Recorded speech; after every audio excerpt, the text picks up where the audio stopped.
பெரியவா சரணம். பெரியவா வானொலியின் மாலை நிகழ்ச்சிகள் ஆரம்பமாகின்றன.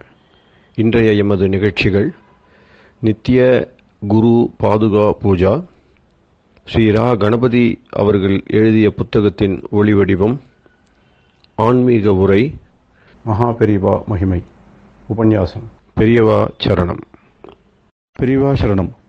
அடுத்த நிகழ்ச்சி நித்திய குரு பாதுகா பூஜை. शुक्लाम्भरधरं विष्णुं शशिवर्णं चतुर्भुजं प्रसन्नवदनं ध्यायेत् सर्वविघ्नोपशान्तये। ममोपात्त समस्त दुरितक्षयद्वार श्री परमेश्वर प्रीत्यर्थं गुरुप्रसाद सिद्ध्यर्थं गुरुप्रीत्यर्थं गुरुपादपूजाम् अद्य करिष्ये। गुरुर्ब्रह्मा गुरुर्विष्णुर्गुरुर्देवो महेश्वरः गुरुः साक्षात् परब्रह्म तस्मै श्रीगुरवे नमः। अपारकरुणा सिन्धुं ज्ञानदं शान्तरूपिणं श्रीचन्द्रशेखरगुरुं प्रणमामि मुदान्वहम्। सदाशिवसमारम्भां शङ्कराचार्यमध्यमाम् अस्मदाचार्यपर्यन्तां वन्दे गुरुपरम्पराम्. எல்லோரும் குருவ பெரிவாள தியானம் பண்ணிண்டு அர்ச்சனை பண்ணுவோம். அஷ்டோத்திரம். பெரியவா அஷ்டோத்திரம் பல அஷ்டோத்திரங்கள் இருக்கு. அதுல எளிமையா சுலபமா எது இருக்கோ அதை நான் இப்ப சொல்றேன். எல்லோரும் இதை கேட்டுண்டே திருப்பி சொல்ல முடிஞ்சுபா சொல்லி சொல்லி பெரிவாளுக்கு பாதத்துல ஒவ்வொரு புஷ்பத்தை அர்ச்சனை பண்ணலாம். ओम श्री कांची कामकोटि पीठाधीश्वराय नमः। श्रीमत् चंद्रशेखरेन्द्र सरस्वती गुरुभ्यो नमः। संन्यासाश्रम शिखराय नमः। काषाय दंडधारिणे नमः। सर्वपीठापहारिणे नमः। स्वामिनाथ गुरवे नमः। करुणासागराय नमः। जगदाकर्षण शक्तिमते नमः। सर्वचराचर हृदयस्थाय नमः। ओम भक्त परिपालक श्रेष्ठाय नमः। धर्म परिपालकाय नमः। श्री जयेन्द्र सरस्वत्याचार्याय नमः। श्री विजयेन्द्र सरस्वती पूजिताय नमः। शिवशक्ति स्वरूपाय नमः। भक्ताभीष्ट प्रदायकाय नमः। ब्रह्मण्य पोषकाय नमः। ब्रह्म विष्णु शिवैक्य स्वरूपाय नमः। कांची क्षेत्रवासाय नमः। कैलाश शिखरवासाय नमः। स्वधर्म परिपोषकाय नमः। चातुर्वर्ण संरक्षकाय नमः। लोकरक्षण संकल्पाय नमः। ओम ब्रह्मनिष्ठापराय नमः। सर्वपापहराय नमः। धर्मरक्षक संतुष्टाय नमः। भक्तार्पितधन स्वीकर्त्रे नमः। सर्वोपनिषत् सारज्ञाय नमः। सर्वशास्त्रगम्याय नमः। सर्वलोक पितामहाय नमः। भक्ताभीष्ट प्रदायकाय नमः। ब्रह्मण्य पोषकाय नमः। नानाविध पुष्पार्चितपदाय नमः। रुद्राक्ष क्रीडधारिणे नमः। भस्मोद्दोलित विग्रहाय नमः। सर्वज्ञाय नमः। सर्वचराचर व्यापकाय नमः। अनेक शिष्य परिपालकाय नमः। मनश्चाञ्चल्य निवर्तकाय नमः। अभयहस्ताय नमः। भयापहाय नमः। यज्ञपुरुषाय नमः। यज्ञानुष्ठान रुचिप्रदाय नमः। यज्ञसम्पन्नाय नमः। यज्ञसहायकाय नमः। यज्ञफलदाय नमः। यज्ञप्रियाय नमः। उपमानरहिताय नमः। स्फटिक तुलसी रुद्राक्ष हारधारिणे नमः। चातुर्वर्ण समदृष्टये नमः। ऋग्यजुस्साम अथर्वणादि चतुर्वेद संरक्षकाय नमः। தட்சிணாமூர்த்தி ஸ்வரூபாய நமஹ. ஜாக்ரத் ஸ்வப்ன சுஷுப்தி அவஸ்தாதீதாய நமஹ. கோட்டி சூரிய துல்லிய தேஜோமே ஷரீராய நமஹ. சாது சங்க சம்ரக்ஷகாய நமஹ. அஸ்வகஜ கோபூஜா நிர்வர்த்தகாய நமஹ. குருபாதுக பூஜா துரந்தராய நமஹ. கனகாபிஷிக்தாய நமஹ. ஸ்வர்ண பில்வதள பூஜிதாய நமஹ. சர்வஜீவ மோக்ஷதாய நமஹ. மூக வாக்தான நிபுணாய நமஹ. நேத்ர தீக்ஷாதானாய நமஹ. द्वादशलिंग स्थापकाय नमः. गान रसप्रियाय नमः. ब्रह्मज्ञानोपदेशकाय नमः. सकलकलासिद्धिताय नमः. चातुर्वण्यपूजिताय नमः. अनेकभाषा संभाषण कोविताय नमः. अष्टसिद्धिप्रदायकाय नमः. ओम श्री शारदामठ सुस्थिताय नमः. नित्यान्नदान सुप्रीताय नमः. प्रार्थना मात्र सुलभाय नमः. पादयात्रा प्रियाय नमः. नानाविध मतपंडिताय नमः. श्रुति स्मृति पुराणज्ञाय नमः. देव यक्ष किन्नर किंपुरुष पूज्याय नमः. श्रवणानंदकर कीर्तये नमः. दर्शनानंदाय नमः. अद्वैतानंद भरिताय नमः. अव्याच करुणामूर्तये नमः. शैव वैष्णवादि मान्याय नमः. श्री शंकराचार्याय नमः. दंड कमंडलूहस्ताय नमः. वीणा मृदंग सकलवाद्य नाथस्वरूपाय नमः. रामकथा रसिकाय नमः. वेद वेदांग आगमादि सकलकला सतस्प्रवर्तकाय नमः. हृदय गुहाशयाय नमः. शतरुद्रीय वर्णितस्वरूपाय नमः. केदारेश्वरनाथाय नमः. अविद्यानाशकाय नमः. निष्काम कर्मोपदेशकाय नमः. लघुभक्ति मार्गोपदेशकाय नमः. लिंगस्वरूपाय नमः. सालग्राम सूक्ष्मस्वरूपाय नमः. कालड्यां शंकर कीर्तिस्तंभ निर्माणकर्त्रे नमः. जितेन्द्रियाय नमः. शरणागत वत्सलाय नमः. श्रीशैल शिखरवासाय नमः. डमरुकनाद विनोदाय नमः. वृषभारूढ़ाय नमः. दुर्मद नाशकाय नमः. आभिचारिक दोषहर्त्रे नमः. मिताहाराय नमः. मृत्युविमोचक शक्त्याय नमः. श्री चक्रार्चन तत्पराय नमः. दासानुग्रह कारकाय नमः. अनुराधा नक्षत्र जाताय नमः. सर्वलोक ख्यातशीलाय नमः. वेंकटेश्वर चरण पद्म षट्पदाय नमः. श्री महात्रिपुर सुंदरी समेत श्री चंद्रमौलीश्वर पूजा प्रियाय नमः. श्रीमच्चंद्रशेखरेन्द्र सरस्वती सद्गुरु परब्रह्मणे नमः. गुरुभ्यो नमः. परमगुरुभ्यो नमः. परमेष्टिगुरुभ्यो नमः. परात्परगुरुभ्यो नमः. गुरुपरम्पराभ्यां नमः. गुरुपादुकाभ्यां नमो नमः. அடுத்தது ஊதுபத்தி இருந்தா அதை காமிச்சு தூபம், நெய் தீபம் இருந்தா காமிச்சு அதை நெய் தீபம் தீபம் காமிச்சுட்டு நைவேத்தியம் நைவேத்தியம் வெத்தலைப்பாக்கு பழம் இதுலேருந்து ஆரம்பிச்சு அவளுக்கு எது சௌரியமோ அதுபடி நைவேத்தியம் பண்ணலாம். அதுக்கு அடுத்தது கற்பூர ஹாரத்தி பண்ணி எல்லோரும் பிரதட்சிண நமஸ்காரம் பண்ணி பெரியவாள்கிட்ட பிரார்த்தனை பண்ணிண்டு எல்லோரும் க்ஷேமமா இருக்கணும், லோகம் பரம மங்களமா சௌக்கியமா இருக்கணும், எல்லோரும் வியாதி வெக்க இல்லாத ஆயுராரோக்கிய ஐஸ்வர்யத்தோட சாந்தம் அமைதியோட ஞான வைராக்கியத்தோட எல்லோரும் நல்லவர்களாயிருந்து நன்மையை அடையணும்னு பிரார்த்தனை பண்ணி இந்த பூஜையை தினம் செய்யலாம். குரு பிரம்மா குரு விஷ்ணுர் குரு தேவோ மகேஸ்வரः गुरुः साक्षात् परब्रह्म तस्मै श्रीगुरवे नमः। अपारकरुणासिन्धुम् ज्ञानदम् शान्तरूपिणम् श्रीचन्द्रशेखरगुरुम् प्रणमामि मुदान्वहम्।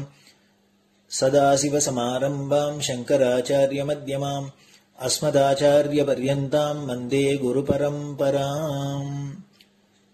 குரு பாதபூஜை நிறைவடைஞ்சது. பெரியவா சரணம். பெரியவா சரணம்.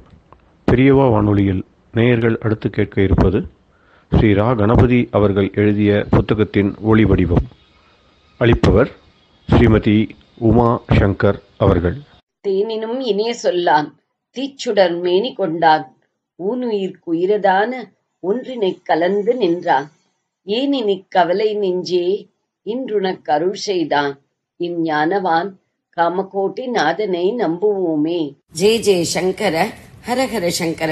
மகாபெரியவாளி உபன்யாசங்களை ரா கணபதி அண்ணா தெய்வத்தின் குரல் என்ற பெயரில் 7 பாகங்களாக தொகுத்து அளித்ததின் 6ஆம் பாகத்தின் அடுத்த பகுதி அத்வைதம், அத்வைத சாதனை, ஸ்ரத்தை. சமாதி ஷட்க சம்பத்தில் அடுத்தது ஸ்ரத்தை. சம்ஸ்கிருதத்தில் ஸ்ரத்தா. திதீக்ஷா மாதிரியே ஆகாரத்தில் முடியும் ஸ்ரத்தாவும் பெண்பால்தான். நம்பிக்கையிலேயே நேர் ப்ரூஃபில் இல்லை. ஒரு நம்பிக்கையின் மீது சாஸ்திரம் சொன்னால் சரியாய்த்தான் இருக்கும், சிஸ்டர்கள் சொன்னால் சரியாய்த்தான் இருக்கும் என்ற நம்பிக்கையின் மேல் ஒரு விஷயத்தில் மனப்பூர்வமாக ஈடுபட்டிருப்பதே ஸ்ரத்தை. புருஷர்கள் மாதிரி ஸ்திரீகளும் ரொம்ப படிப்பு ஆராய்ச்சி என்று போகாத வரையில் அவர்களே ஸ்ரத்தையில் உசந்து நின்றிருக்கிறார்கள். ஓரளவுக்கு அப்படி போன பின் இப்போதும் கூட ஸ்ரத்தையில் ஸ்திரீகள் புருஷர்களை விட ஒரு படி மேலே இருப்பதாகவே நினைக்கிறேன். போக போக எப்படி இருக்குமோ. ஸ்ரத்தையினால்தான் ஆஸ்திக்யமே என்று முன்னேயே சொன்னேன். ஆண்களில் எவ்வளவு பேர் நாஸ்திகராக போயிருக்கிறார்களோ அதில் 1/4 பங்கு கூட பெண்கள் இருக்க மாட்டார்கள். நாஸ்திக கட்சி தலைவர்களின் பெண்டாட்டிகள் கூட கோவில், குளம், விரதம், பூஜை முதலானதை விட்டுவிடவில்லை என்று பார்க்கிறோம். அதனால் ஸ்ரத்தையை பெண்பாலாக வைத்தது நியாயமாகவே தெரிகிறது. ஆரம்பத்திலேயே ஸ்ரத்தை பற்றி சொன்னேன். சொல்லும் போதே இந்த டாபிக் மறுபடி சாதனானந்தத்திலும் சாதனை முடிவிலும் வரும், அப்போது இன்னும் சிலது சொல்கிறேன் என்று சொன்னேன். அந்த 2வது கட்ட ஹையர் கிரேட் ஸ்ரத்தைக்குத்தான் இப்போது வந்திருக்கிறோம். இப்போது ஒருவன் ஞான பக்குவம் பெறுவதற்காக அநேகம் பண்ணியாயிற்று. எது நித்தியம் எது அனித்தியம் என்று விசாரித்து தெரிந்து கொள்வது, அனித்தியத்தில் வைராகியம் சம்பாதித்துக் கொள்வது, சிந்தனை மயமாயுள்ள மனசை அடக்கி கட்டுப்படுத்தி வெறுமையாக்கிக் கொள்வது, பொறுமையாக்கிக் கொள்வது ஆகியவற்றில் அவன் முன்னேறியாயிற்று. இப்போது எதற்கு ஸ்ரத்தையை கொண்டு வந்து விட்டிருக்கிறது? அது ஆரம்பஸ்தானத்தில் பவுண்டேஷன் போடும் போதே இருக்க வேண்டியதல்லவா? ஆரம்பத்தில் ஆத்ம சம்பந்தமாக ஒரு அபியாசமும் இல்லாத போது இந்த மார்க்கத்தில் அநேக விஷயங்கள் பகுத்தறிவு என்பதால் நேர் ப்ரூஃபால் சரிபார்த்து எடுத்துக்கொள்ள முடியாது. சாஸ்திர சம்பிரதாயங்களின் பேரிலும் குருவின் வார்த்தையின் பேரிலுமே அநேகத்தை நம்பி எடுத்துக்கொள்ள வேண்டும் என்று சொல்லி ஸ்ரத்தையை விதிப்பதற்கு அர்த்தமுண்டு. இப்போது ஓரளவு உச்சகட்டம் போனவிட்டு அதை மறுபடி கொண்டு வருவானேன் என்றால், இப்படி முன்னேறியதாலேயே ஸ்ரத்தை என்கிற நம்பிக்கை அம்சத்திற்கு ஹானி ஏற்பட இடம் இருப்பதால் தான். ஆரம்பத்தில் விவேகம், வைராகியம், இந்திரிய நிகிரகம் எல்லாம் நமக்கும் கிடைக்குமா என்கிற ஸ்திதியில் ஒருவன் சைஃபராக இருந்ததாலேயே அல்பமான நம் புத்திக்கு புரிபடாமல் அநேகம் அத்தியாத்ம சாஸ்திரத்தில் சாதனையில் இருக்கத்தான் செய்யும். நம்மையும் கடைத்தேற்ற சாஸ்திரமும் பெரியவர்களும் என்ன சொல்கிறார்களோ அதை நம்பித்தான் எடுத்துக் கொள்வோமே என்ற வினயமான மனப்பான்மை இருக்கும். அதனால் ஸ்ரத்தையோடு இருப்பான். ஆனால் சாதனையில் முன்னேறிய பிறகு இப்போது நமக்கு புத்தி மனக்குழப்பம் போய் தெளிந்து விட்டது. அதனால் இனிமேல் சாட்சாத்கார விஷயமாக நடக்க வேண்டியதெல்லாம் நமக்கே நன்றாக புரிந்துவிடும். என்ற தப்பான அகங்காரம் என்றே தெரியாத ஒரு தினுசு அகங்காரமான அபிப்பிராயம் ஏற்பட இடம் உண்டாகும். ஆனால் வாஸ்தவத்தில் சாட்சாத்காரம் கிடைக்கும். அந்த முடிவான நிலை வரையிலும் கூட அநேக விஷயங்கள் எந்த பெரிய புத்திக்கும் புரிபடாத விதத்தில் நடந்து கொண்டுதான் போகும். சாட்சாத்காரமே பெற்று ஞானியானவனாலும் கூட அந்த விஷயங்களை புத்தி மட்டத்தில் தெளிவு பண்ண முடியாமலே இருக்கும். அதுவரை அனுசரித்த வழிகளையே கேள்வி கேட்காமல் தொடர்ந்து கொண்டு போகும்போது என்னென்னவோ சிலது நடந்துதான் சாட்சாத்காரம் சூரியோதயம் மாதிரி பளிச்சென்று பீறிக்கொண்டு வரும். அந்த விஷயங்கள் பராசக்தி ஒருத்திக்கே தெரிந்த ரகசியம். அந்த சிலது நடக்கிற போது புத்தியால் விசாரிக்காமல் எளிமையாக அடங்கி அப்படியே ஏற்றுக்கொண்டு கிடக்கணும். அது நடத்துவிக்கிறபடி நடக்கணும். இவ்வளவு தூரம் சாதனையில் வந்தோம். வருவதற்கு அனுகிரகித்த கிருபாசக்தி இன்னும் மேலே ஏற்றிவிடாமல் போகாது. ஃபைனல் டெஸ்டாக, இறுதி சோதனையாகத்தான் நாம் புத்தியால் புரிந்து கொள்வதற்கில்லாமல் இப்போது ஒருவிதமாக நடத்துகிறது. நாம் புத்தியை கொண்டு வராமல் நம்பிக்கையோடு ஸ்ரத்தையோடு நடப்பதை ஏற்றுக்கொண்டு பாஸ் பண்ணிவிடணும் என்று இருந்தாலே முடிவான விமோசனம் ஏற்படும். விமோசனம் பெற்ற பிறகும் கூட அந்த விஷயங்கள் புத்தி விசாரணைக்கு எட்டாததாகவே இருக்கும்.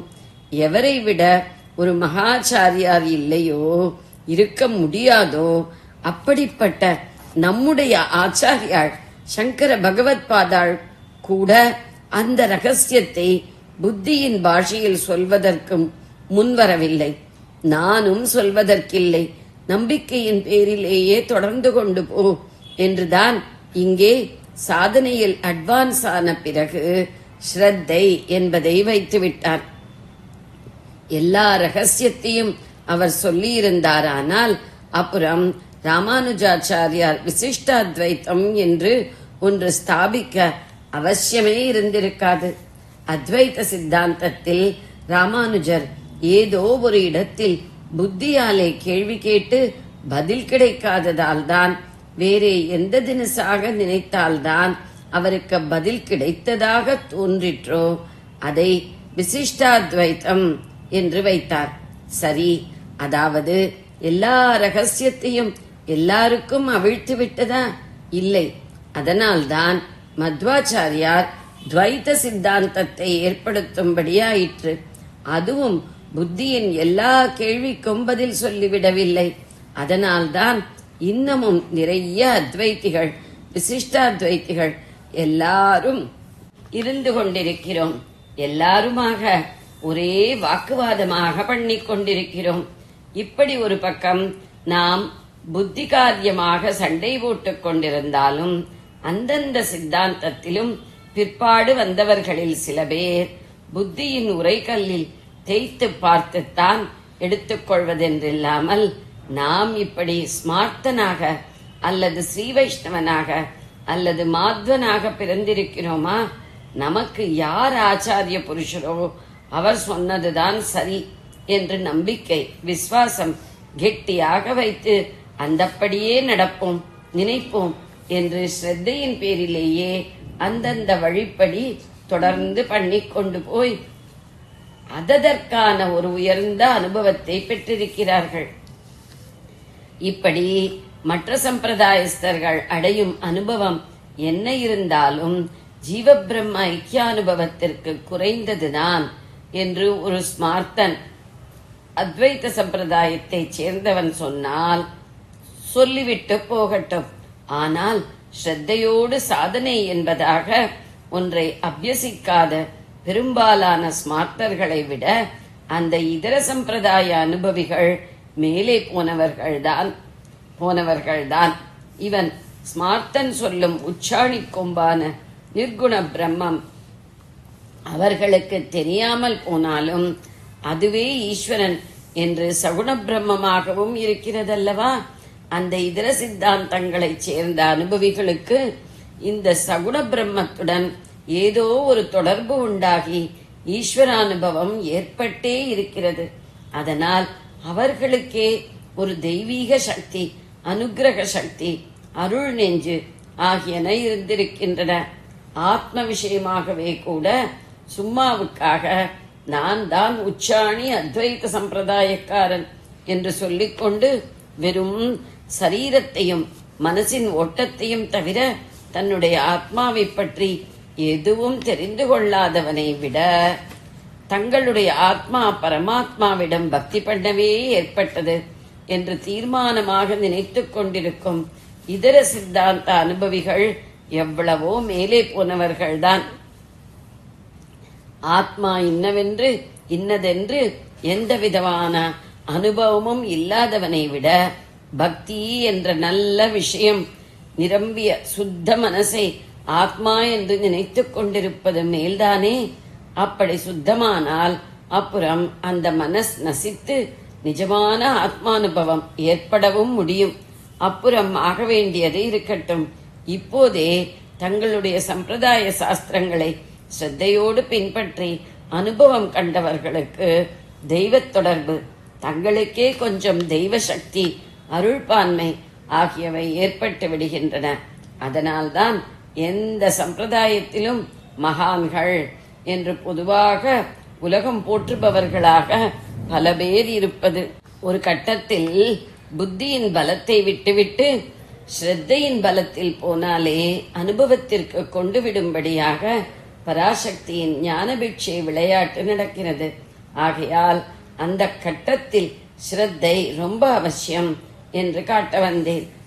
ஆத்ம வழியில் நல்ல முன்னேற்றம் கண்டுவிட்ட சாதகனும் கூட தொடர்ந்து இதே வழியில் இதை அனுசரித்து ஆச்சாரியார் உபதேசித்தபடி நாம் பாட்டுக்கு கேள்வி கேட்காமல் போய்கொண்டே இருந்தால்தான் லட்சியத்தை அடைய முடியும். கேள்வி கேட்டால் நம் புத்திக்கு தானாகவும் பதில் கிடைக்காது. ஆச்சாரியரும் புத்திக்கு புரிகிற விதத்தில் பதில் கொடுக்க மாட்டார் அல்லது முடியாது என்று ஸ்ரத்தையின் மேலேயே மேற்கொண்டு சாதனையை நடத்தி செல்ல வேண்டும் என்பதால் தான் மறுபடியும் ஸ்ரத்தையை சாதனாங்கமாக வைத்திருப்பது. ஜெய ஜெயசங்கர, ஹரஹர சங்கர. பெரியவா சரணம். இந்நிகழ்ச்சியின் அடுத்த பகுதி நாளை மாலை இதே நேரத்தில் ஒளிபரப்பாகும். பெரியவா சரணம். பெரியவா சரணம். பெரியவா வானொலியில் நேயர்கள் அடுத்து கேட்க இருப்பது திரு கவிக்கண்ணன் அவர்களின் ஆன்மீக உரை. பெரியவா சரணம். ராம் ராம். ஸ்ரீ குருப்யோ நமஹ. ஜெய ஜெய சங்கர, ஹர ஹர சங்கர. பெரியவா வானொலி நேயர்கள் அனைவருக்கும், மகா பெரியவாவுடைய பக்தர்கள் அனைவருக்கும் அடியேன் கவிக்கண்ணனின் அன்பு கலந்த நல்வாழ்த்துக்கள். ராம் ராம். ஜெய ஜெய சங்கர, ஹர ஹர சங்கர.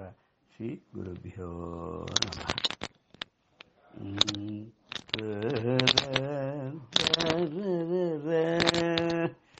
குருவை நினைந்திட கொள்ளை இன்பம், குருவை நினைந்திட கொள்ளை இன்பம், குருவை பணிந்திட இல்லை துன்பம், குருவை நினைந்திட கொள்ளை இன்பம், குருவை பணிந்திட இல்லை துன்பம், குருவை நினைந்திட கொள்ளை இன்பம்.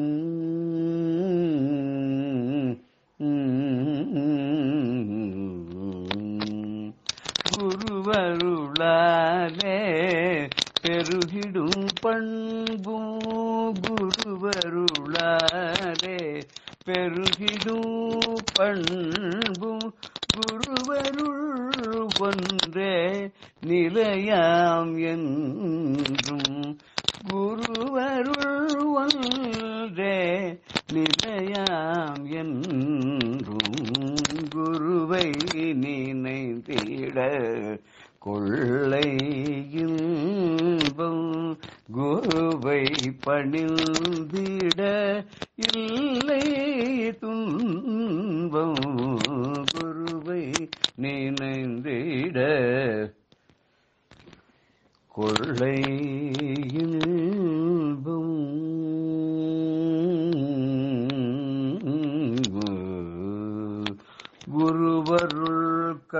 கொண்டார் கண்டிலை மற்றவை குருவருள் கண்டார் கண்டில மற்றவை குருவருள் கண்டிட வேறேதும் வேண்டிலை குருவருள் கண்டிட வேறேதும் வேண்டிலை குருவருள் பவக்கடல் தாண்டிட வைக்கும் குருவருள் பவக்கடல் தாண்டிட வைக்கும் குருவருள் இளையேல் திருவருளிலையே குருவருள் இளையேல் திருவருளிலே குருவை நினைந்திட கொள்ளை இன்பம் குருவை பணிந்திட இல்லை துன்பம் குருவை நினைந்திட கொள்ளை இன்பம். குருவை நினைச்சிட்டா பரம சந்தோஷம். மனசு லைட்டா போய் துக்கங்கள்லாம் விலகி மருள் இருளெல்லாம் விலகி சந்தோஷம் ஆயிடும். குருவை பணிகிறவாளுக்கு என்னைக்குமே துன்பமே கிடையாது. எல்லாம் துன்பம் கிட்டே நெருங்காது. அந்த குரு அருள் நமக்கு இருந்து விட்டோம்னா நமக்கு நல்ல பண்புகள் எல்லாம் பெருகின்றே இருக்கும். அந்த குரு அருள் மொத்தம்தான் உலகத்துல நிலை, வேற எதுவும் நிலை கிடையாது. எல்லா சொத்தும் செல்வமும் வரும் போகும். குரு அருள் மொத்தம் என்னைக்கு நிலையாக ஊற்றென பெருகி கொண்டே இருக்குமா. அப்படி அந்த குரு அருளை கண்டவர்கள் வேற ஏதாவது தேடி போவாளா? எங்கேயும் போக மாட்டா. வேற எதுவும் அவளுக்கு வேண்டவே வேண்டாம். குருவருள் இருந்துருத்தோன்னா வேற எந்த இதுவும் அவளுக்கு அவசியமே இல்லை. ஏன்னா அந்த குருவருள் இருந்துருத்தோன்னா இந்த விவசாயத்தை தாண்டறதுக்கு ரொம்ப சுலபமாக கொண்டு போய் நம்மளை சேர்த்துடுமே. அதனால அந்த குருவருள் மாத்திரம் இல்லைன்னா திருவருளும் நமக்கு கிடைக்காது. அதனால திருவருள் வேணும்னா நமக்கு குருவருள் இருக்கணும். குருவருள் வேணும்னா நம்ம நல்ல குருவை தேடி நாடி பிடிச்சு குருவுடைய காலகட்டியமா பிடிச்சுக்கணும் அப்படிங்கறதா இந்த பாட்டுல நம்ம சொல்றோம். இத நம்ம பெரியவாளுடைய ஒரு இதுல நிகழ்ந்த ஒரு அவருடைய பிரயாணத்தின் போது அவ ஒரு முகாம்ல இருக்கும்போது நடந்த ஒரு நிகழ்வோட அப்படி ஒட்டி நம்ம பார்க்கலாம். குல்பர்கா அப்படிங்கிற ஒரு ஊர். அந்த குல்பர்காங்கிறது கர்நாடக பிரதேசமா இருக்கணும். அது அங்க ஒரு 25 கிலோமீட்டர் தொலைவில் ஒரு இடம். அது ஒரு கிராமம் அப்படின்னு சொல்லலாம். 2-3 கிராமங்கள் பக்கத்துல சேர்ந்து இருக்கக்கூடிய நிறைய அக்ரஹாரங்கள்லாம் இருக்கக்கூடிய ஒரு கிராமமா இருக்கலாம். அங்க பெரியவா அங்க போய் தங்கறதுன்னு தீர்மானம் பண்ணி போய் தங்கிட்டு இருக்கா. அப்போ அந்த ஊருக்கு சென்னையில இருந்து ஒரு பக்தர் பாக்கிறதுக்கு குல்பர்கால் பக்கத்துல இருக்க அந்த கிராமத்துல போய் பரிவாள தரிசனம் பண்ணதுக்கு போறார். அங்க போய் இறங்கின அப்புறம் தான் அவருக்கு தெரியுது அந்த ஊர்ல 3-4 வருஷமா மழையே இல்ல. எல்லாரும் ஜனங்கள் எல்லாரும் ஜலம் கிடைக்காத ரொம்ப கஷ்டப்படுறா, திண்டாடுறா அப்படின்னு சொல்லிட்டு இவர் இங்கிருந்து ரயில்ல போனவர் அந்த ஊர்ல போய் இறங்கி அந்த ஸ்டேஷன்ல இருந்து பெரியவா தங்கி இருக்கிற கிராமத்துக்கு போகணும். அங்க ஸ்நானம் பண்ணிட்டு பெரியவா கிட்ட போகணும்னு பார்த்தா எங்கேயுமே தண்ணி கிடையாது. யாரோ ஒருத்தர் ரொம்ப மனசு ரொம்ப இழகி போய் இவருக்கு ஒரு 2 சொம்பு தண்ணி கொடுத்தா. இவர் ஒரு சொம்பு ஜலத்தால உடம்பெல்லாம் நல்லா தொடச்சுண்டு இன்னொரு சொம்பு ஜலத்தை எடுத்து தலையோட கொட்டிண்டு குளிச்சதாக ஸ்நானம் பண்ணியிருந்தாக பண்ணிட்டு சரி ட்ரெஸ் எல்லாம் மாத்திண்டு பெரியவாளை பார்க்கறது எப்படி போகணுமோ அந்த மாதிரி விபூதி தாரணங்கள்லாம் பண்ணிட்டு கையில பெரியவாளுக்கு எடுத்துன்னு போன பழ வகைகள்லாம் கையில எடுத்துட்டு பெரியவாளை பார்க்கறதுக்கு போனார். பெரியவாளை பார்த்தார், தரிசனம் பண்ணார். பெரியவா கேட்டா எங்க இருந்து வரப்பா, எப்படி வரப்பா, எப்படி இவ்வளவு சிவப்பழமா வந்திருக்கே, நீ எப்படி ஸ்நானம் பண்ண, எப்படி பண்ண, இந்த ஊர்ல இருந்தா தண்ணிக்கு ரொம்ப கஷ்டமாச்சு இங்கெல்லாம் அப்படின்னு பெரியவாள் கேட்டா. அவரும் சொன்னார், நான் இந்த மாதிரி உங்களை பெரியவாளை பார்க்கறதுக்கு தரிசனம் பண்றதுக்காக வரேன்னு சொல்லி அங்க ஒரு வீட்டுல சொன்னேன். அவ எனக்கு 2 சொம்பு தண்ணி கொடுத்தா. நான் ஒரு சொம்புல உடம்பெல்லாம் நல்லா கம்ப்ளீட்டா ஜலத்தால தொடச்சுட்டு இன்னொரு சொம்பு ஜலத்தை தலையோட விட்டுன்னு குளிச்ச மாதிரி பண்ணிட்டு விபூதி தாரணங்கள்லாம் பண்ணிட்டு பஞ்சகட்சத்தெல்லாம் கட்டிட்டு பெரியவாளை பார்க்கறதுக்காக வந்தேன் அப்படின்னு சொன்னேன். அந்த சமயத்துல ஒரே கூட்டம் சல சத்தம். என்னன்னா கலெக்டர் வர்றாரு பார்க்கறதுக்கு. அங்க கலெக்டர், அந்த ஊர் ஜில்லா கலெக்டர் வர்றாரு பெரியவாளை பார்க்கறதுக்கு. பெரியவாள் பார்த்துட்டு சொல்றார், நீங்க மகான், நீங்க இங்க தங்கியிருக்க நிறைய அசௌகரியங்கள், உங்களுக்கு 3-4 வருஷமா மழையே கிடையாது. உங்களுக்காக நான் எங்கேருந்தோ தண்ணி கொண்டு அங்க உங்களுக்கு கொடுக்கறதுக்கு நான் ஏற்பாடு பண்ணி வச்சிருக்கேன். நீங்க பெரியவா அருள் பண்ணணும். உங்களுடைய கருணா கட்டாட்சத்தினால உங்களுடைய அனுகிரகத்தினால இந்த ஊர்ல மழை பெய்யணும், நீங்க தான் ஆசீர்வாதம் பண்ணணும் அப்படின்னு பெரியவாட்ட அவர் வேண்டின்றார். அவர் ஒரு பக்தர், பெரியவாட்ட வேண்டின்றார். அந்த சமயம் பார்த்து வேற ஒருத்தர் காசிக்கு போயிட்டு வந்தவர் ஒரு சொம்பு நிறைய கங்கை ஜலத்தை கொடுத்தார். சொம்புனா கொஞ்சம் பெருசு, ஒரு குடமும் இல்லை சொம்பு இல்லைன்னு வச்சுப்போமே, அது நிறைய கங்கை ஜலத்தை கொண்டு பெரியவாட்ட கொடுத்தார். கொடுத்த உடனே பெரியவா சொன்னாங்க, என்ன சுபசகுனம் பாத்தியோ, ஜில்லா கலெக்டர் வந்து பேசிட்டு இருக்கார், மழை வரணும் மழை வரணும் பெரியவா அனுகிரகம் பண்ணணும்னு சொல்லிட்டு இருக்கும் போது கங்கையே ஊத்துட்டா பத்தியோ. ஆகாசத்திலிருந்து கங்கை வந்தார், பரமேஸ்வரனுடைய தலையில தாங்கின்றார். அவர் வந்து ஒரு சொட்டு தான் கீழே விட்டார். அந்த ஒரு சொட்டே இன்னைக்கு பிரவாகமா பெரிய நிறையா போறது இல்லையோ. அந்த கங்கா நதி, கங்காதரனுடைய தலையிலேருந்து வந்த கங்கை இன்னைக்கு இங்க வந்திருக்கா பத்தியா, ரொம்ப எவ்வளவு சன்னாச்சு பத்தியா, இனிமே ஒரு கவலையும் கிடையாது அப்படின்னு சொல்லி அந்த கங்கை சொம்ப தலையில வச்சுட்டு ரொம்ப சந்தோஷப்பட்டு டான்ஸ் ஆடாத குறையாதான் பெரியவா. அப்ப கலெக்டர்கிட்ட சொல்லிட்டு சொன்னாரா, ஒன்னும் கவலையே படாத, கங்கையே வந்துட்டா, இனிமே எதுக்கு கவலைப்படணும், நீ ஒன்னு பண்றிய, இந்த ஊர்ல ஏதாவது பஜனை கோஷ்டி இருக்கான்னு சொன்ன. இருக்கு, ஆனா இந்த ஊர் பஜனை வேற மாதிரி இருக்கும், எதுவா இருந்தாலும் பரவாயில்ல, நாம சங்கீர்த்தனம் பண்றதுக்கு எந்த மொழியில எப்படி இருந்தா என்ன, நீ ஒரு பஜனை கோஷ்டி இருந்தா வர சொல்லு, இங்க ஏதோ சின்ன கோவில் இருக்கு இல்லையா, பெருமாள் கோவில், இந்த கோவில் கண்டவாட பஜனை பண்ண சொல்லுன்னா. சரின்னு கலெக்டரும் ஏற்பாடு பண்ணாரு. இங்கே தேடின்னு போய் அந்த பஜனை கோஷ்டி கூட்டின்னு வந்து இன்னைக்கு பெரியவா முன்னாடி உட்கார வச்சு பஜனை பண்ண சொன்னார். அவளும் நாம சங்கீர்த்தனம் பண்ணா. அப்படி ஆரம்பிச்ச நாம சங்கீர்த்தனம் ஆரம்பிச்சது ஒரு 6 மணிக்கு ஆரம்பிச்சது. 6 மணிக்கு ஆரம்பிச்சது 6, 7 ஆச்சு. 7 மணிக்கெல்லாம் ஒரு மாதிரி இருட்டு, ஏதோ ஒரு மண் வாசனை அடிச்சு, எங்கேயோ மழை பெய்யற மாதிரி வாசனை அடிச்சது.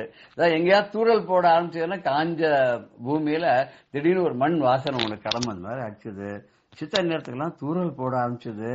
பஜனை ஆரம்பிச்சு கொஞ்சம் ஒரு மணி நேரம் 1.5 மணி ஆனோன்னு ஒரு அந்த சிறு தூரல்ங்கிறது ஒரு மழையாச்சு. மழை அப்புறம் கன மழையாச்சு. ஒரு 9 மணி இருக்கும். 3 மணி நேரத்துக்கு கொட்டோ கட்டி ஊரு முழுக்க வெள்ளமா போற அளவுக்கு மழை கொட்டிட்டுதான்.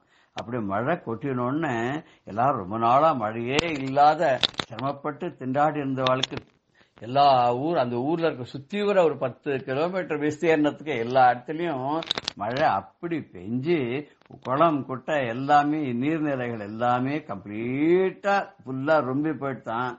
இனிமே அப்புறம் என்ன, இனிமே அந்த ஊர்ல நல்லபடியா பயிர்கள்லாம் விளைஞ்சு நல்லா செழிச்சு ஜனங்களா ரொம்ப சந்தோஷமா வாழறதுக்கு ரொம்ப நல்ல ஒரு மழை பெஞ்சு எல்லாரும் சந்தோஷப்படுத்திட்டான்.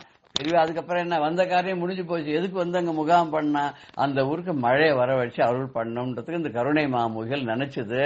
உடனே அந்த முகில் நினைச்ச உடனே மழை கொட்டிடுத்து. ஊரை நல்ல மழை கொட்டினோடனே எல்லாரையும் பார்த்தீங்கன்னா நல்லா சந்தோஷமா சுபிக்ஷமா நன்னாட்கள் ஆசீர்வாதம் பண்ணிட்டு பெரியவா என்ன பண்ணா, அடுத்த ஊருக்கு போயிட்டா. ஏன்னா அங்க ஏதாவது ஒரு வீர நீல நடக்கணும், இவரோட வரவுக்காக அந்த ஊர் காத்துட்டு இருக்கும் இல்லையா. இந்த கருணை மாமுகில் மேகம் ஒரே இடத்துல இருக்காதே, மேகம் ஆகாசத்துல மூவ் பண்ணிட்டே இருக்கிற மாதிரி நம்ம கருணை மாமுகிலும் இந்த இடத்த விட்டு இன்னொரு இடத்துக்கு கிளம்பி போயிட்டா. அந்த இன்னொரு இடங்கள் எல்லாம் என்ன நடந்தது அப்படிங்கறத நம்ம மேற்கொண்டு வர இதுல பார்க்கலாம். ஜெய ஜெய சங்கர ஹர ஹர சங்கர. ஸ்ரீ குருப்யோ நமஹ. ராம் ராம். பெரியவா சரணம். இந்நிகழ்ச்சியின் அடுத்த பகுதி நாளை மாலை இதே நேரத்தில் ஒளிபரப்பாகும். பெரியவா சரணம். பெரியவா சரணம். அடுத்த நிகழ்ச்சி மகா பெரியவா மகிமை உபன்யாசம். வழங்குபவர் பிரம்மஸ்ரீ கணேச சர்மா அவர்கள். அபார கருணா சிந்தும் ஞானதம் சாந்தரூபிணம் ஸ்ரீ சந்திரசேகரகுரும் பிரணமாமி முதான்வகம். ஜோலதர்ஷி அப்படிங்கிற இடத்துல தான் கர்நாடகா எல்லை ஆரம்பம். கர்நாடகா எல்லைக்குள்ள பெரியவா காலை வச்சு ஹகரிங்கிற இடத்துக்கு வந்தா. அந்த ஹகரியில தான் அந்த 1978ஆம் வருஷ சாதுர்மாசியம் வியாச பூஜை. இந்த வியாச பூஜை வந்துடுத்துன்னா முன்னாலே பார்த்துருக்கோம். சாதுர்மாசியத்தில் 2 பட்சம், அதாவது 4 பட்சம் 2 மாசத்துக்கு பெரியவா ஒரு இடத்த விட்டு எங்கேயும் போக முடியாது, யாத்திரை பண்ண முடியாது, கம்பல்சரி. அதனால இந்த ஹகரிங்கிற இடத்துல வந்து பெரியவா அந்த 78ஆம் வருஷம் வியாச பூஜையை பண்ணினா. அங்கே பாணியம் சிமெண்ட்ஸ் அப்படின்னு ஒரு பெரிய கம்பெனி, அது ஸ்டாஃப் குவார்ட்டர்ஸ்லாம் இருந்து அந்த கம்பெனிக்காரெல்லாம் சேர்ந்துன்னு அங்கே உத்தியோகமாக இருக்கிறவா இன்னும் பல பேர். இவளோட பெயரெல்லாம் சொல்லணும்னாலே பெரிய நீண்ட லிஸ்டாக இருக்கும். இப்படி பல பேர் வந்து கைங்கரியம் பண்ணியிருக்கா. அந்த பாணியம் சிமெண்ட்டு அதோட கம்பெனி ஸ்டாஃப் குவார்ட்டர்ஸு பக்கத்தில் சின்னதாக ஒரு கோவில். அந்த கோவில் இப்போ நன்னா பெருசாக பெரியவா போய் இருந்ததுக்கப்புறம் அது ரொம்ப மகத்துவமாக எடுத்து ஒரு சிவன் கோவிலாக இருக்குது. அதில் தான் பெரியவா இருந்து வியாச பூஜையை பண்ணினா. அந்த ஹகரி அப்படிங்கிற இடத்துக்கு பக்கத்தில் நதி ஓடுறது. அந்த நதிக்கு பேரே ஹக்ரி நதின்னு தான் பேர். ஹக்ரி ஹக்ரி அப்படின்னு நாம் சொல்கிறோம். ஆனால் அது சம்ஸ்கிருத பேர் என்னென்னா அகஹரின்னு பேர். அகம்னா பாபம், ஹரின்னா தொலைக்கிறது, பாபத்தை தொலைக்கிறது. முன்னால் ஒரு நதி பார்த்தோம் பாபாக்னி அப்படின்னு. அதே மாதிரி இதுக்கு பேர் என்னென்ன அகஹரின்னு பேர். அதுதான் மறுவே அக்ரி அக்ரி அப்படின்னு சொல்கிறோம். அதை இன்னொரு பேர் வேதவதி அப்படின்னு சொல்லுவா. வேதவதி அப்படின்னு அதுக்கு இன்னொரு பேரும் உண்டு. அதில் போய் பெரியவா ஸ்நானம் பண்ணிட்டு, பிரமாதமான நதி அது. அந்த ஹக்ரி நதி கரையிலே தான் இந்த பானியம் சிமெண்ட் கம்பெனி இருக்குது, ஸ்டாஃப் குவார்ட்டர்ஸ் இருக்குது, அதில் ஒரு சிவன் கோவில் இருக்குது. அதில் இருந்து பெரியவா சாதுர்மாசியத்தை பண்ணி இந்த ஹக்ரியில் 68 நாள் இருந்தா பெரியவா. முன்னமே சொல்லியிருக்கோம் 2 மாதத்துக்கு குறையாத அந்த இடத்த விட்டு கிளம்ப முடியாது அப்படின்னு. 2 மாதம் இருந்து அதுக்கப்புறம் பல நாட்கள் இருந்து இந்த ஹக்ரியில் இருந்தா. அந்த ஹக்ரியில் இருக்கிறதே சாதுர்மாசியத்தில் வித்வத் சதஸ்லாம் நடக்கும் அப்படின்னு சொன்னோம். இங்கேருந்து பண்டிதாள்லாம் போவா. பெரியவா எங்கே இருக்காளோ எல்லாரும், அதாவது பலாப்பழம் இருக்கிற இடத்துல ஈ மொக்கிறாப்பில் பெரியவா எங்கே காட்டில் இருந்தாலும் சரி, மேட்டில் இருந்தாலும் சரி, எங்கே இருந்தாலும் சரி, ஜனங்கள்லாம் போயின்றே தான் இருந்தா. போய் தரிசனம் பண்ணுறது பெரியவாளை விடையன் தொடையன் அப்படின்னு தான் போய் தரிசனம் பண்ணியிருந்தா. எவ்வளோ கஷ்டமாக இருக்கும் தெரியுமோ. அதுவும் ஸ்திரீகள்லாம் வரத்துக்கு போகிறதுக்கெல்லாம் ரொம்ப சிரமமாக இருக்கும். ஆனால் அதுக்காக யாரும் அசந்தாளால் இல்லை, துரத்தின்றே தான் போனான். எப்படி ராமர் பின்னாலே ஜனங்கள்லாம் போச்சோ அதை போல தான் இங்கேயும் நடந்தது. இந்த ஹக்ரியில் இருக்கிறது சாதுர்மாசியத்தில் வித்வத் சதஸ் நடக்கிறது, வாக்கியார்த்த சதஸ்லாம் நடக்கும். அதாவது வாக்கியார்த்த சதஸ் அப்படின்னா சாஸ்திரங்களில் உள்ள விஷயங்கள்லாம் எடுத்துட்டு அதை அலசி ஆராயிறது. அது ஒரு பெரிய பட்டிமண்டபம் அப்படின்னு புரியிறாப்புல சொன்னால் பட்டிமண்டபம் அப்படின்னு டிபேட்னு சொல்லாமோ என்னமோ தெரியல. அந்த வாக்கியார்த்த சதஸ் இருக்கும். அதில் ருச்சி உள்ளவாளுக்கு பார்த்தோன்னா கவனிச்சோன்னா ரொம்ப நல்லா இன்ட்ரெஸ்டிங்காக இருக்கும். சில பேருக்கு அந்த சமஸ்கிருதம் ஒரு இப்போ தெரியல, நமக்கு பாஷா ஜானம் இல்லை அப்படின்னாக்க ஏதோ சண்டை போட்டுக்கிறாப்புல இருக்கும். விளையாட்டாக சொல்கிற வழக்கம் உண்டு. இந்த வாக்கியார்த்த சஸ்னா என்னென்ன, சமஸ்கிருதத்தில் சண்டை போட்டுனா வாக்கியார்த்த சஸ் அப்படின்னு பேர் அப்படின்னு ஒரு பரியாசத்துக்கு சொல்கிற வழக்கம். அப்படி இந்த வாக்கியார்த்த சஸ்லாம் தினம் நடந்துட்டுருக்கு. பெரியவாள் எல்லாத்துலேயும் உட்காந்துன்னு கலந்துப்பா. அப்படி ஒரு நாளைக்கு உட்காந்துருக்கிறதுக்கு முன்னால் ஒருத்தர் தரிசனத்துக்கு வந்தவாள்லாம் கேட்டுருப்பா. புரியுறதோ புரியல கேட்கணும் அப்படிங்கிறது பெரியவாளோட ஆசை. அப்படி ஒருத்தர் உட்காந்துருக்கார், பெரிய தாடியெல்லாம் வச்சுன்னு உட்காந்துர். வித்வான்கள்லாம் எந்த வாக்கியத்தை பெரியவாளே சில சமயத்தில் இதுலேருந்து சொல்லு, இதில் இந்த வாக்கியத்தை சொல்லு, இதுக்கு அர்த்தம் சொல்லு, அதுக்கு ஏதாவது சொல்லி சொல்ல வழக்கம் உண்டு. அப்படி இன்னைக்கு என்ன சொல்ல போகிறாளோ பெரியவா உத்தரவு பண்ணுறாலும் காத்து நிற்கிறது. பெரியவா என்ன பண்ணா அப்படி பார்த்துட்டு எய்த்தாப்பில் உட்காந்துருக்காரு. அந்த தாடி வச்சு அவரை கூப்பிட்டு அவரை சொல்ல ஏதானு இன்னைக்கு அப்படின்னா. கூட இருக்கிறவாள்லாம் பார்த்தா அவர் ஏதோ வந்திருக்கு, ஒரு சாதாரணமாக இருக்கிறாப்புல இருக்குது, அவர் பெரிய வித்வான் போல இருக்கு, என்ன பெரியவாளுக்கு தெரியுமே யார் யார் என்னென்ன அப்படின்னு கூப்பிட்டு சொல்கிற வழக்கம். அப்படின்னு அவரை கூப்பிட்டு நீங்கள் வாக்கியார்த்த சதஸ் சொல்லணும். அவர் விக்குச்சு போய் நின்று வாக்கியார்த்த சதஸா அப்படின்னா எனக்கு என்னன்னே தெரியாது அப்படின்னு. கூட இருக்கிற சொன்னால் இது மாதிரி ஒரு வார்த்தையை எடுத்துக்க வேண்டி சாஸ்திரங்கள்லேருந்து ஒரு வார்த்தையை எடுத்து அதுக்கு பூர்வபட்சம் சித்தாந்தம் அப்படின்லாம் சொல்லி அதை பற்றி விவரித்து சொல்லணும் அப்படின்னு வியாக்கியானம் பண்ணணும் அப்படின்னு. அவர் எனக்கு அதெல்லாம் பழக்கம் கிடையாதுன்னு அப்படிலாம் ஒன்றும் பெரிய படித்தவன் இல்லை அப்படின்லாம் சொன்னால் பெரியவா இல்லை நீ சொல்லு அப்படின்னா. பெரியவாளானா கம்பல் பண்ணுற, அவரானா மிரள்ற, என்ன பண்ணுறதுன்னு தெரியல. உடனே பெரியவா கிட்ட நீ என்ன பண்ணிட்டு இருக்க? எனக்கு ஒன்றும் தெரியாது, நான் ஏதோ அம்பாளை பூஜை பண்ணியிருக்கேன். பின்ன என்ன அம்பாளை உபாசனிட்டுக்கு பூஜை பண்ணிட்டு இருக்க, அப்புறம் உனக்கு தெரியாத என்ன இருக்கும், ஏதானு சொல்லு அப்படிங்கிற. எனக்கு ஒன்றும் தெரியாது, நான் அம்பாள்லையும் ஏதோ லலிதா சஸ்நாமம் தான் சொல்லுவேன் அப்படின்னு. எனக்கு அதுதான் தெரியணும். சரி லலிதா சஸ்நாமத்துலேருந்து வாக்கியார்த்தம் ஏதானு சொல்லேன் அப்படின்னு. ஏதாவது ஒரு நாமாவை எடுத்துக்கோ, வாக்கியார்த்தம் சொல்லும் அப்படின்னு. அவர் பார்த்தாரு, இது என்ன சோதனையாக இருக்குது, நாம் பாட்டுக்கு ஏதோ பெரியவா தரிசனத்துக்கு வரலாம், ஏதோ வாழலாம், வித்வான்கள்லாம் பேசிட்டு இருக்காளே, இந்த சமயத்தில் பெரியவாளை நம்ம என்ன ஆனந்தமாக தரிசனம் எல்லாமே நினச்சின்னு உட்காண்டா பெரியவா நம்மளையே கூப்பிட்டு இத்த பண்ணுன்னு சொல்கிறாளே, அவருக்கு என்ன பண்ணுறதுன்னு தெரியல. கூட இந்த வித்வான்களுக்கெல்லாம் ஒரு மாதிரி ஆச்சரியமாயிடுது. ஏதானும் பிரம்மசூத்திரத்தில் ஏதானும் பகவத்கீதையில் இது மாதிரி ஏதானும் எடுத்து சொல்ல போகிறாளக்கும் அப்படின்னா பெரியவா லலிதா சஸ்நாமத்திலேருந்து வேதாந்தத்துக்கு இந்த வாக்கியார்த்த சஸ்தில் இனிமேல் வேதாந்த விசாரம் தான். என்ன வேதாந்தத்தை சொல்ல போகிறார் அப்படின்னா முழிக்கிறார். எல்லாருக்குமே ஆச்சரியமாக இருக்குது. ஆனால் பெரியவாளோ விடந்தடன்னு சொல்கிறா, இதில் என்னமோ ரகசியமாக இருக்க போகிறது அப்படின்னு அவளுக்கு தெரியும். அவர்கிட்ட சொன்னால் ஏதானு எந்த நாமா எடுத்துன்னு சொல்லுது 1000 நாமால உடனே ஏதோ வருமே நந்தி வித்யா நட்டேஸ்வரி அப்படி சொல்லு அப்படின்னு எடுத்து கொடுக்குறா பெரியவா. உடனே அந்த நாமா வரிசையா சொல்லுவது நந்தி வித்யா நடேஸ்வரி. அதுல என்னன்னா மித்யா ஜெகதிஷ்டானா அப்படின்னு ஒரு நாமா. இந்த நாமா வந்தோன்னு இதுக்கு சொல்ல வியாக்கியானம் பண்ணேன் அப்படின்னு இப்படிதான் பெரியவா எடுத்து கொடுத்து ஆரம்பிச்சா. அந்த தாடி வச்சுன்னு வந்து அவர் சொல்ல ஆரம்பிச்சார். எப்படி சொன்னார் அப்படின்னர், பொழிஞ்சு தள்ளினர் வேதாந்தத்தை.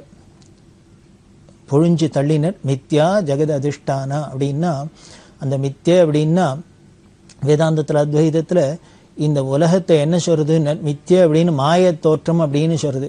இந்த மாயத் தோற்றமான இந்த உலகமே ஒரு மாயத் தோற்றம் தான். இந்த மாயத் தோற்றம் தெரியணும்னா கூட அதுக்கு ஒரு அதிஷ்டானம் இருக்கணும் இல்லையோ. அதாவது வேதாந்தத்தில் சொல்லுவா திருப்பி என்ன அப்படின்னா, ஒரு கயிறு இப்படி இருக்கு நெளிஞ்சு கிடக்கு, அதை பார்த்தோன்னா ஒருத்தருக்கு பாம்பு மாதிரி இருக்கு. ஏன்னா நெளிஞ்சிருந்தாலே பாம்பு அப்படிங்கிறதுனால இருக்கு. மிரண்டு போயிடுறார், பாம்புன்னு நினைச்சுன்னு இவர் மிரண்டு போறார். அதுக்கப்புறம் தான் வெளிச்சத்தை அடிச்சு பார்த்தா இது பாம்பு இல்லை கயிறு அப்படின்னு தெளிஞ்சோடனே இவருக்கு இந்த பயம் விட்டு போயிடுறது. இது வேதாந்தத்தில் எப்படி இதை ரொம்ப விவரமாக வியாக்கியானம் பண்ணுவா. நான் ரொம்ப சிம்பிளாக சொல்கிறேன். இப்போ என்ன ஆச்சுன்னர், இந்த பாம்புன்னு தெரிஞ்சது எது மேலே, ஒரு கயத்து மேலே. என்னமோ ஒன்று இருந்திருக்கு, அங்கே ஒரு கயிறு இருந்திருக்கு. அதை பார்த்துட்டு பாம்புன்னு நாமளாவே தப்பாக புரிஞ்சுட்டோம். தப்பாக தானே புரிஞ்சுட்டோம், அது நிஜமாவே பாம்பு இல்லை, பாம்பு மாதிரி தான் புரிஞ்சுட்டோம். ஆனால் கூட நாம் தப்பாக புரிஞ்சுட்டா கூட என்ன ஆயிடுத்துனர், நிஜமாவே பாம்பை பார்த்தா என்னென்னலாம் உணர்ச்சி நமக்கு ஏற்படுமோ அதுக்கு உண்டான பயம் ஏற்பட்டது, உடம்பு வேர்வித்தது, கைகால் நடுங்கித்து, இத்தனையும் உபாதையும் நாம் பட்டிருக்கோம். அதுக்கு இம்பேக்ட் இருந்திருக்கு. ஆனால் அதுக்கப்புறம் பார்த்தா அது பாம்பு இல்லை அப்படின்னு எல்லாம் போயிடுது. அதை போல தான் இந்த உலகத்தை நாம் சத்தியம்னு நினச்சின்னு நிஜம்னு நினச்சின்னு இதுதான் சாஸ்வதம் நினைச்சுன்னு நாம எத்தனையோ பிளான் பண்றோம். இதுல எவ்வளோ நமக்கு ராகத்வேஷங்கள் காமக்ரோதங்கள் இத்தனை இம்பேக்டும் இதுல இருக்கு. ஆனா இது அத்தனையும் வெறும் தோற்றம் அப்படிங்கிறது ஒரு ஞானம் தெளிஞ்சப்புறம் வந்துடுத்துனால் அப்போ இந்த உலகம் பாட்டுக்கு ஒண்ணும் இல்லாத நமக்கு இருக்கு. அதைத்தான் மித்தேன்னு வேறு. இந்த மித்தியான மாய தோற்றம் தெரியறதுக்கும் ஒரு அதிஷ்டானம் இது. என்ன, ஒரு கயிறுன்னு ஒன்று வந்து அது மேலதான் பாம்புன்னு ஒன்று தெரிஞ்சுது. அது தெரிஞ்சு அப்போ பாம்பு வேற இல்லை கயிறு வேற இல்லை, ரெண்டும் ஒன்னாவே தான் இருந்திருக்கு. பார்க்கிறவரோட பார்வையில தான் அது வித்தியாசப்பட்டிருக்கு. அந்த பார்க்கிறவோட பார்வைக்கு ரெண்டும் அவருக்கே தான் தெரிஞ்சிருக்கு. எப்போன்னர், வெளிச்சம் அறகுறையா இருக்கிறதே பாம்பா தெரிஞ்சது, வெளிச்சம் நன்னா தெரிஞ்சோன்னா கயிறா தெளிஞ்சு கொடுத்து. அதை போலதான் நாமளும் இந்த உலகத்தை நிஜம்னு நினைச்சுட்டு இருக்கோம். அஜ்ஞானம்ங்கிற இருட்டில் இருக்கிறது. நமக்கு ஞானம் வந்து தெளிஞ்சு கொடுத்துனா இது இல்லை அப்படின்னு தெரிஞ்சுடும். இதான் மித்யா ஜெகததிஷ்டானா அப்படின்னு இதுக்கு வியாக்கியானம். இந்த மித்தியான இந்த உலகத்துக்கு ஒரு அதிஷ்டானம், ஒரு பாம்புன்னு தெரியறதுக்கு ஒரு கயிறு ஒரு அதிஷ்டானம். இந்த கயத்து மேல பாம்பு தெரிஞ்சாப்புல அந்த பிரம்மங்கிற அதிஷ்டானத்து மேல இந்த மாயேங்கிற தோற்றத்தினால இந்த உலகம் பிரபஞ்சம் முதலான எல்லாமே தெரியறது அப்படின்னு வேதாந்த ரீதியா அது சொல்லப்படுது.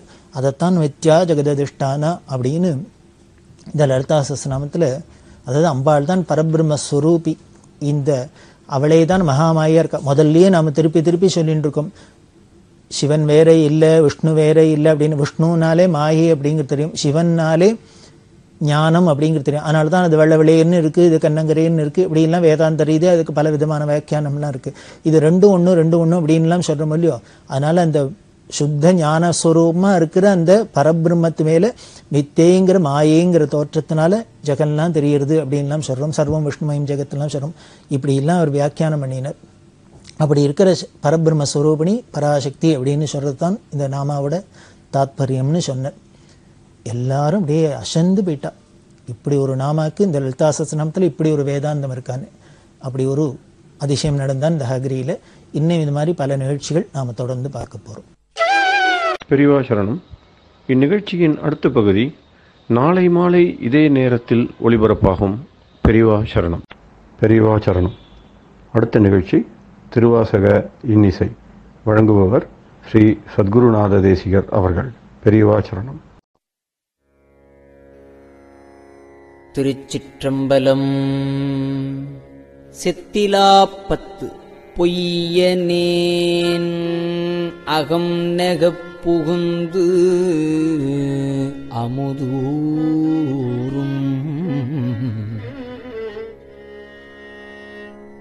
புதுமலர்கழல் இணையடி பிரிந்தும்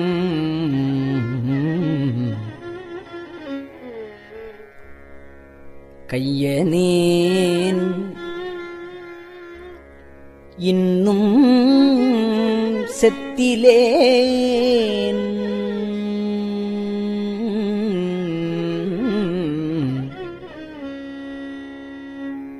அந்தோ விழித்திருந்து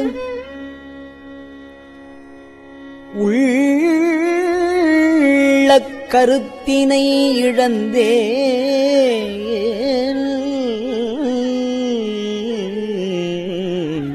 ஐயனே செத்திலேன் அந்தோ விழித்திருந்து உள்ளக் கருத்தினை இழந்தேன் ஐயனே அரசே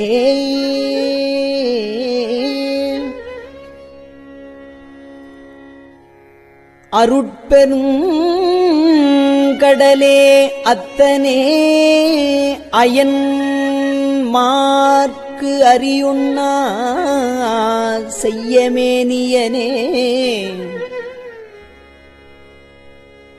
அத்தனே அயன் மார்க்கு அறிவுண்ணா செய்யமேனியனே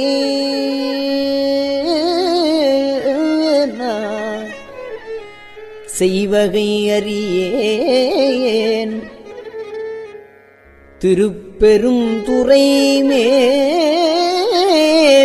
சிவனே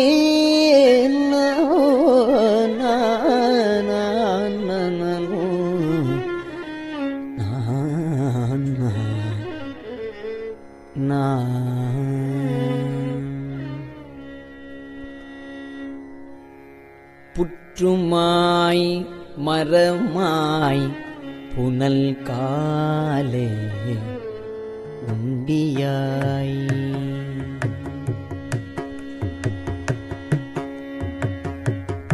புற்றுமாய் மரமாய் புனல் காலே உண்டியாய் அண்டவாணரும் பிறரும் பற்றியாரும் நின் மலரடி காணா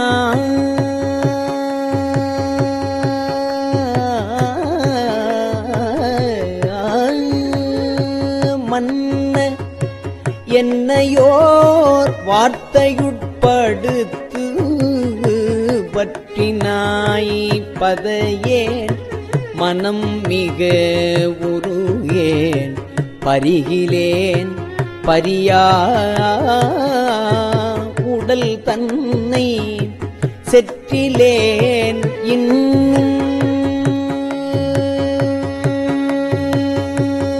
செற்றிலேன் இன்னும் திரிதருகின்றேன் திருப்பெரும் கூரை மேவிய சிவனே செற்றிலேன் இன்னும் திரிதருகின்றேன் திருப்பெரும் கூரை மேவிய சிவனே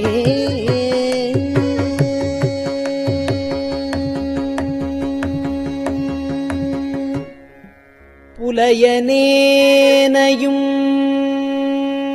பொருளென நினைந்து உன் அருள் புரிந்தனை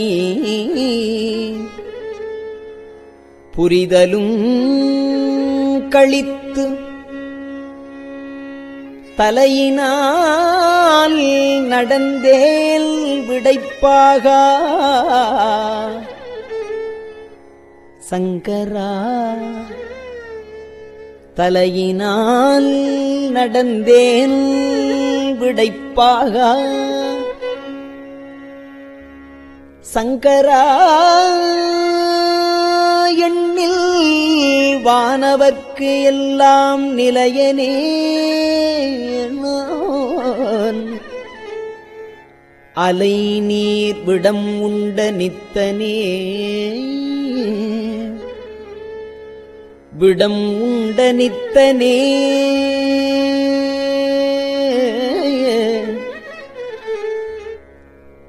அடையார்புறம் எரித்த சிலையனே எனை செத்திடப் பணியாய் திருப்பெரும்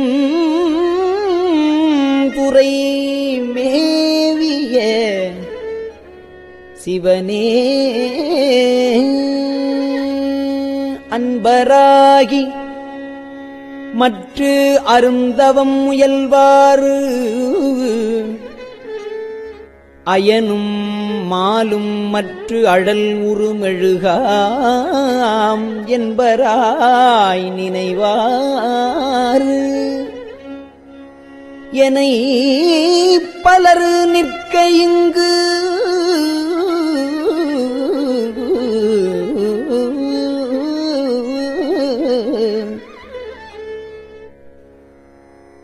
இங்கு எனை எற்றினுக்கு ஆண்டாய்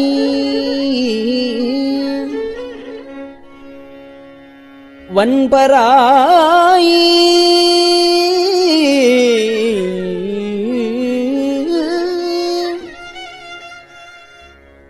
முருடுவக்கும் என் சிந்தை மரக்கண் என் செவியிரும்பினும் வலிது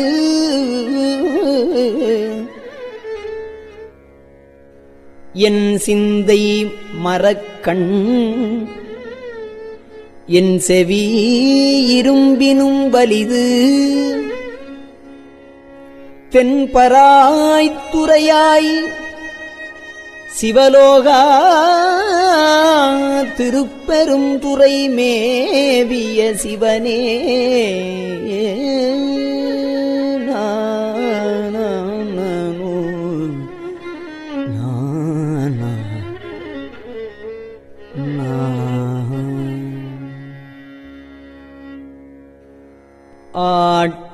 ஆட்டுத்தேவர்தம் விதி ஒழித்து அன்பால் ஐயனே என்று உன் அருள் வழி இருப்பேன் ஆட்டுத்தேவர்தம்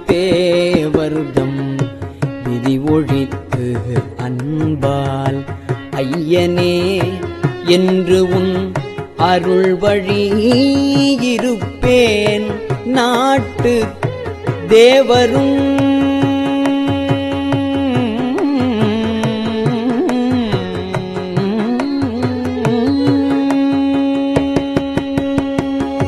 நாட்டு தேவரும் நாடரும் பொருளே நாட்டு தேவரும் நாடரும் பொருளே நாதனே உனை பிரிவுரா அருளை நாட்டு தேவரும் நாடரும் பொருளே நாதனே உனை பிரிவுரா அருளை காட்டி தேவனின் கழலினை காட்டி காட்டி தேவனின் கழலினை காட்டி காய மாயத்தை கழித்து அருள் செய்யாய் காட்டி தேவனில் கழலினை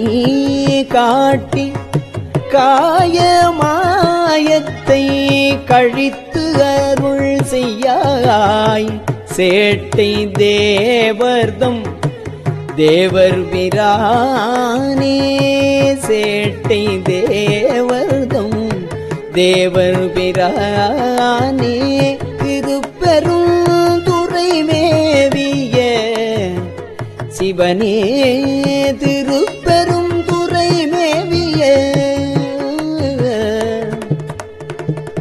சிவனே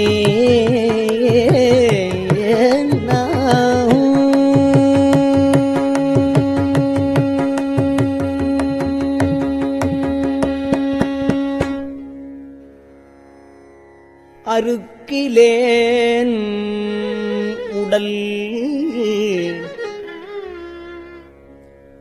துணிபட தீப்புக்கு ஆர்கிலேன் திருவருள் வகை அறியேன்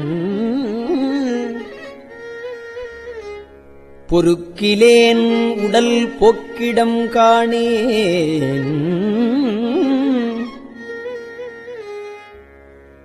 போற்றி போற்றி என் போர்விடைப்பாக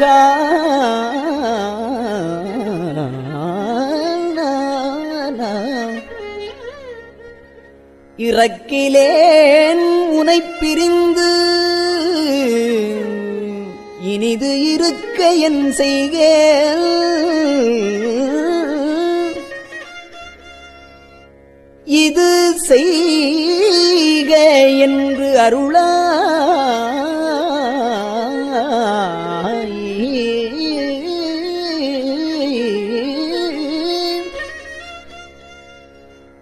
உனை பிரிந்து இனிது இருக்க என் செய்கேன் இது செய்க என்று அருளாய்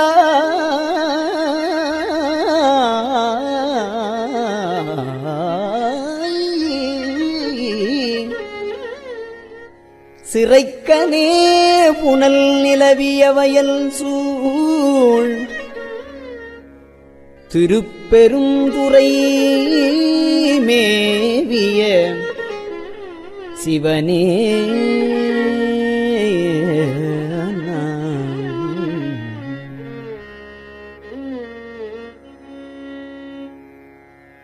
மாயனே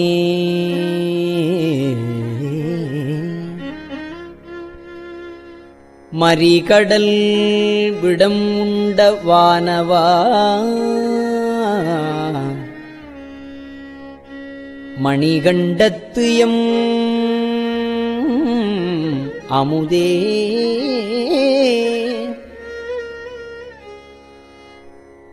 நாயினேன் உனை நினையவும் மாட்டேன்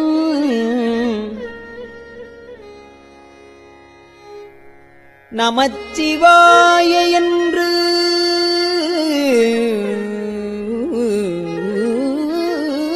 உன் அடிபணியா பேயனாகிலும் பெருநெறி காட்டாய்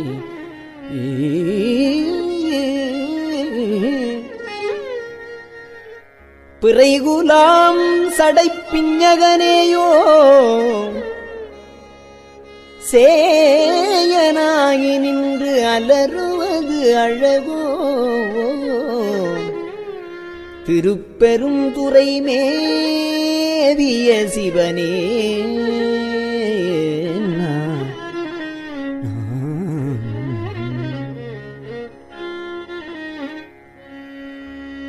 போது சேரையன் பொறுகடல் கிடந்தோன் போது சேரையன் பொறுகடல் கிடந்தோன் புரந்தராதிகள் நிற்கமற்றென்னை போது மாட்டினின் குறைகடல் காட்டி குறிக்கொள்க என்று நின் குறிக்கொள்க என்று நின் துண்டரிப்பூட்டாய் யாது செய்வது என்று இருந்தனன் மருந்தே அடியனேன் இடர்படுவதும் இனிதோ சீதவார் புனல் நிலவிய வயல் சூழ் சீதவார் புனல் நிலவிய வயல் சூழ் திருப்பெருந்துறை மேவிய சிவனே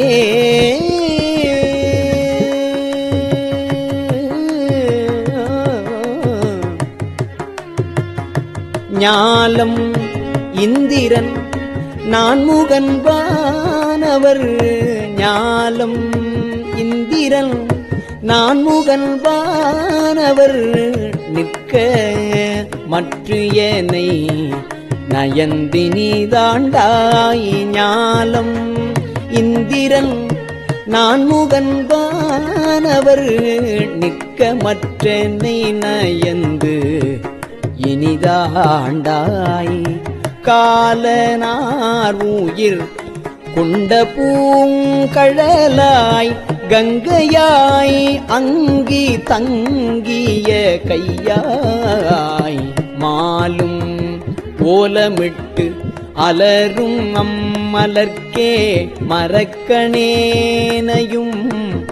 வந்திடப் பணியாய் சேலும் நீலமும் நிலவிய வயல் சூழ் திருப்பெரும் துறை மேவிய சிவனே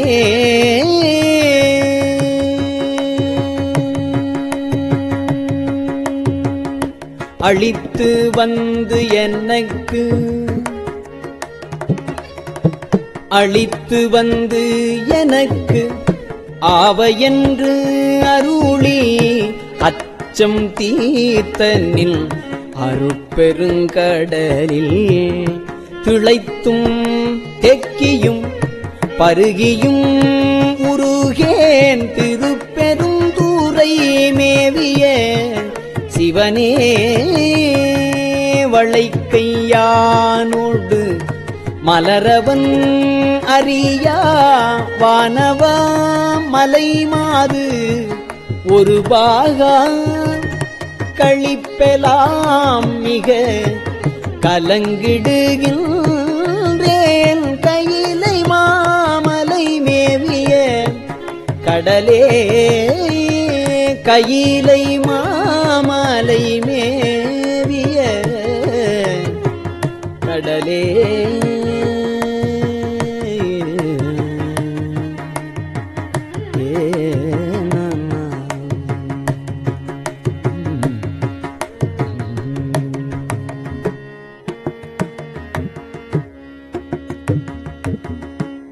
திருச்சிற்றம்பலம்.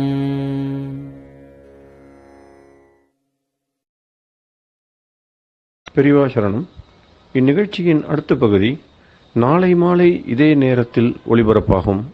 பெரியவா சரணம். பெரியவா சரணம். பெரியவா வானொலியின் இன்றைய நிகழ்ச்சிகளின் நிறைவாக திருப்பொன்னூசல் வழங்குபவர் சத்குருநாத தேசிகர் அவர்கள். பெரியவா சரணம். திருச்சிற்றம்பலம். திருப்பொன்னூசல். கோலவரை குடுமி வந்து குவலயத்து சால அமுதுண்டு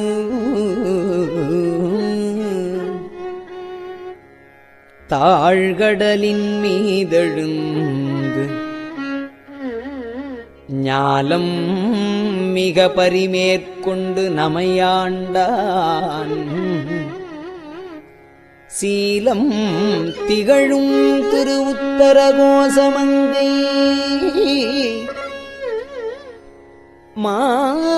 மாலுக்கு அரியானை வாயார நாம் பாடி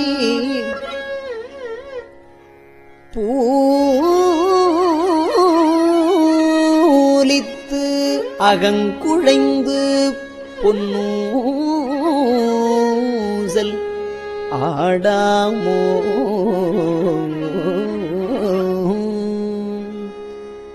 திருச்சிற்றம்பலம்.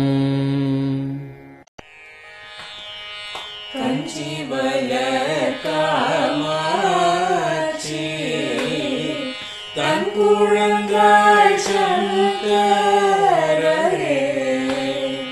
கஞ்சி வளர் காமாட்சி தன் குழந்தாய் சங்கரரே குரு சந்திரசேகரரே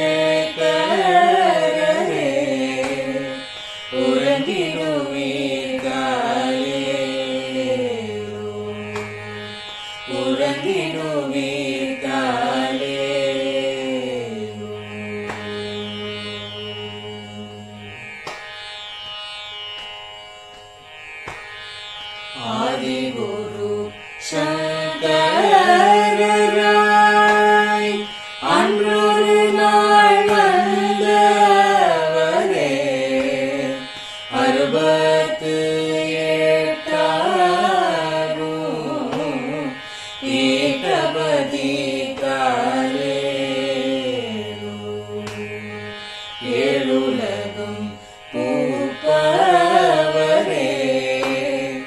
காப்பவரே கரப்பவரே எல்லோர்க்கும் அருள்பவரே உலகிடுவீர்காலே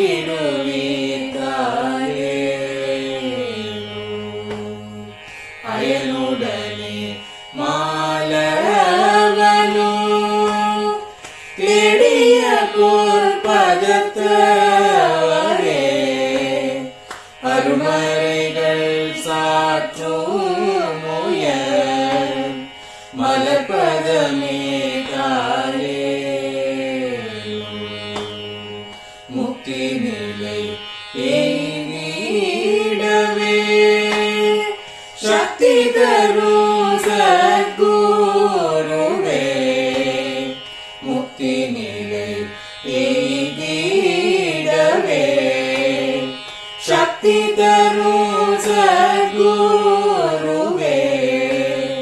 நித்தமெங்கள் நாவீசையில் நித்திரை கொள்தாலே நித்தமெங்கள் நாவீசையில்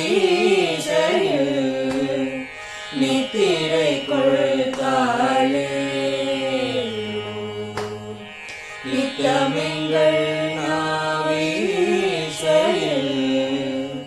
நித்திரை கொள்தாலே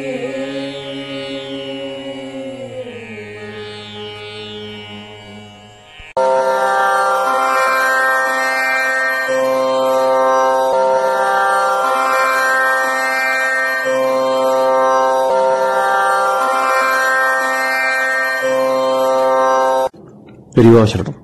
பெரியவா வானொலியின் மாலை நிகழ்ச்சிகள் இத்துடன் நிறைவடைகின்றன. எமது அடுத்த ஒளிபரப்பு நாளை காலை இந்திய நேரப்படி 6 மணிக்கு துவங்கும். பெரியவா சரணம்.